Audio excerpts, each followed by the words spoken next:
ছোট নে, আমি তোর জন্য আইসক্রিম এনেছি। আইসক্রিম খাবো। আমিও আইসক্রিম খাবো, আমাকেও আইসক্রিম ভালো লাগে। চল ভাগ গরিব কোথাকার, আইসক্রিম খেতে এসেছে আইসক্রিম।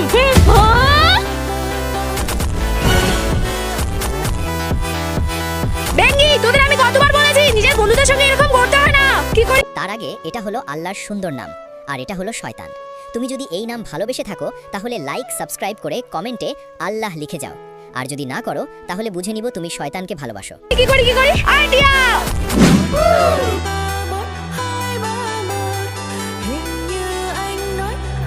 এবার ঠিক আছে।